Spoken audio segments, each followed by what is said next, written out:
2025 shapes as a very exciting year for the Adelaide Crows.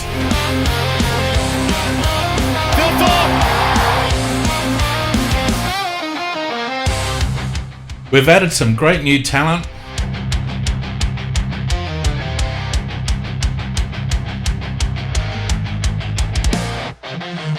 We've finally got started on our new home at Thebe. We've welcomed experienced coaching director Murray Davis to the nest. We've finally confirmed the legendary Neil Balme to the board. And most importantly, that bloody Raptor head is dead. There's a lot to like about the Crows' young list, and many expect us to challenge for the finals this year. But there's one major question mark over the Crows' chances in 2025. This guy.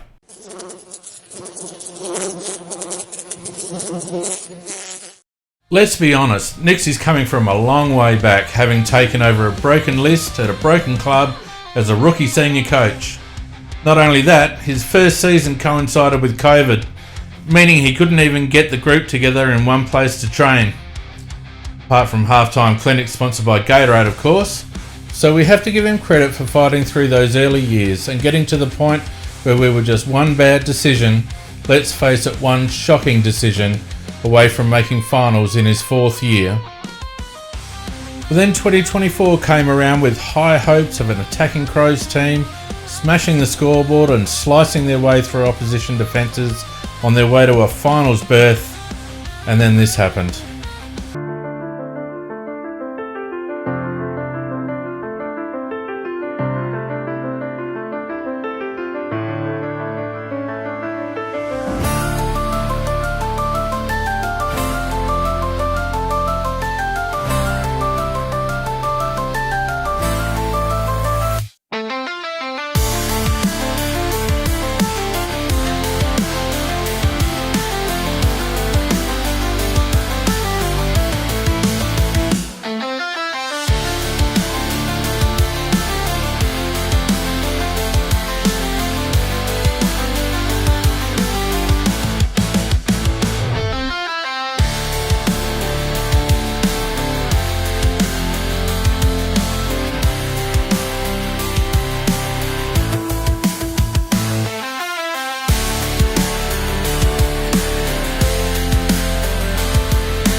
So can Mathew Nicks be the second Messiah for the Adelaide Crows? Just a quick break to thank everyone who supported us over the journey. It's humbling to me that we've been going 10 years and our 11th season is shaping to be bigger than ever, with 2 weekly pre-recorded shows joining our Sunday night live stream. If you're new to the CrowCast, get around our socials and join our Discord community for Crows Chat 24/7 and live chat on Sunday nights. If you've enjoyed the content, give us a like and subscribe and hit that bell to be notified of future content. If you're really keen and wish to support the channel, you can join as a YouTube member. Our content will always be free, but members will get our pre-recorded stuff a little early as a thank you. Links to all this in the description. Leave a comment and tell us what you think. Now back to the video. History says he's got a lot of work to do. Among all Crows coaches, despite almost being third in number of games coached, he's one of only 2 not to have made a final. In fact, he's coached more seasons than any other without playing a final. He has by far the worst win-loss ratio, and he's the only one to win a spoon.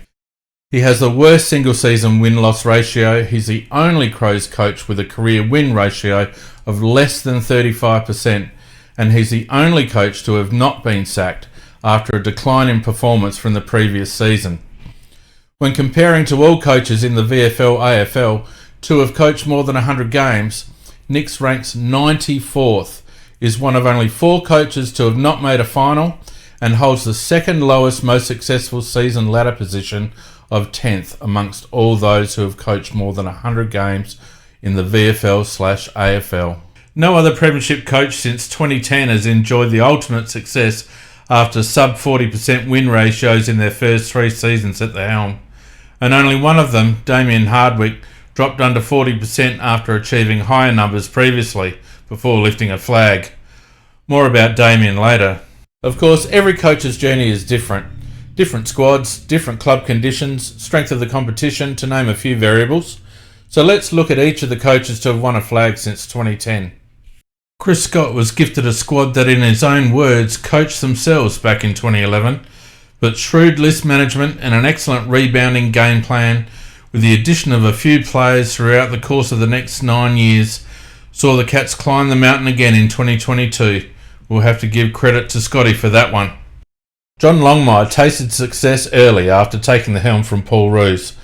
Success in his second season actually, and the promise of more, but Longmire failed to take his Swans to September success for the remainder of his career, despite cola and academy gifts, and with a conversion rate of just 20%, you'd have to say he left a bit on the table. Like Scott, Longmire's journey in the AFL as coach is vastly different to Mathew Nicks. These two don't really provide a good comparison when looking at Nicks's chances of success in the future. Let's take a look at Simon Goodwin. Ironically, Goody was another beneficiary of the groundwork laid by Paul Roos. Having had the benefit of being Roos's understudy, he took over the squad in 2017 and, despite an early hiccup, was able to take the D's to their first flag since 1964. Again, given the state of the squad and Paul Roos's input, not really a fair comparison for Mathew Nicks. Craig McRae is another outlier, having taken over a squad built by Nathan Buckley. Many felt that Buckley's failure to win a flag was due to his man management style, and whether this is true or not, McRae was able to step in and lead the Plies to flag success in his second year. Many will know that Craig was on the Crows shortlist to replace Don Pipe back in 2020. While we'll never know, it's interesting to wonder what sort of success Craig would have had with a completely different squad profile. Adam Simpson joined the Eagles in 2014, taking over from Johnny Worsfold, and never dropped below 50% win record before tasting success in 2018. Poor old Simo had a bit of a rocky ride though, and that club was certainly the victim of COVID. He also had to endure an ageing list and a squad that couldn't adapt to the changing style of AFL football, and Simo dropped off the post in 21. But 10 years at the helm speaks for the esteem in which he was held out west, and there's no question he was a damn good coach. Luke Beveridge. Good old Bevo. Beveridge scored early with a Moneyball list and was given much credit for his man management style.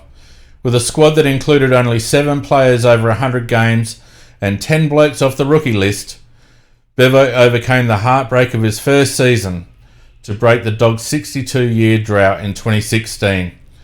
He was even big enough to give his medal to Bob, although many thought he should have given it to this guy. So far, it's fair to say that history hasn't really taught us much about Mathew Nicks' chances going forward. Each of the coaches that we've highlighted up to now have their own particular journey, and most of them have benefited from a squad that is in place or having the guidance of a pre-existing coach. So how about we look at some coaches now that may be a little bit more comparable to where Mathew Nicks is at after 4 seasons at the helm. Bruce Fagan has probably had the toughest battle amongst this group, waiting 8 years before returning the Cup to Brisbane last season. The Lions had threatened since the 3rd year of his tenure, and after 2 years of less than 25% win ratios, the Lions have not dropped under 60% since, making them among the most consistent teams in the competition. Like Mathew Nicks, many started to doubt whether Fagan's coaching chops were enough to get the Lions the flag they hadn't won since 2003. But in one of the more popular wins for a while, Fagan was able to get his troops over the line last year for a much-deserved victory. Al Clarkson, perhaps the greatest coach of the modern era, scored early with a young list of future stars before consolidating the list ahead of the first three-peat since the dominant Lions a decade and a half previously. Many are wondering whether it was the squad or the coach, especially considering his early seasons at North. While that remains to be seen, the biggest rap though for Clarkson is that no less than 5 coaches who worked under him have gone on to be flag winners themselves, and this point, together with his impressive grand final conversion rate of 80%, is perhaps the best measure of Alastair Clarkson's ability as an AFL head coach.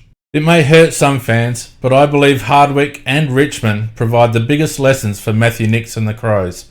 And it's not lost on me that the Tigers' general manager of football at the time, the great Neil Baum, has just signed on to the Crows board and will most likely replace Mark Rasciuto as director of football when Roo steps away next month.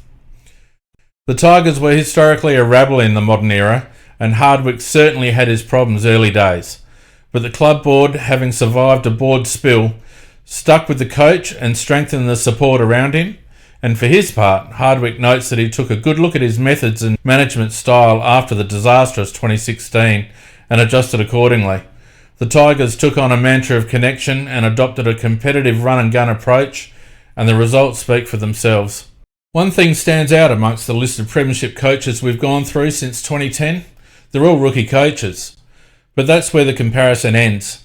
After 2024's disastrous change of tack, the Crows went from a run-and-gun excitement machine full of potential to a stodgy, indecisive mess.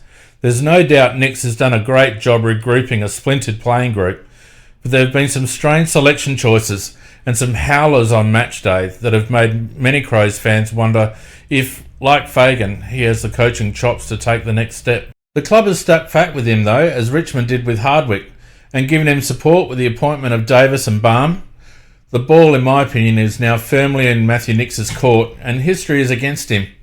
The pressure will be on him early, and it will be interesting to see what game plan the Crows employ over the course of this season. As the original Messiah once said, you win games of footy by kicking more goals than the opposition. What's my opinion? Well, if Mathew can embrace youth and trust them, and employ an attacking game plan that maximises the strength of the squad, he will have every chance of success. But if he continues to crutch on senior players and not adopt a modern style of footy, he will be gone by the mid-season break. I hope for his sake and for our sake that doesn't happen. There's no doubt coaching is a journey, ask Damien Hardwick, but let's hope Mathew Nicks has been humble enough to look within, make the right adjustments and come into the 2025 season with a clear vision for success. Crows fans are hungry to return to finals action. Let's back him in and hope for history.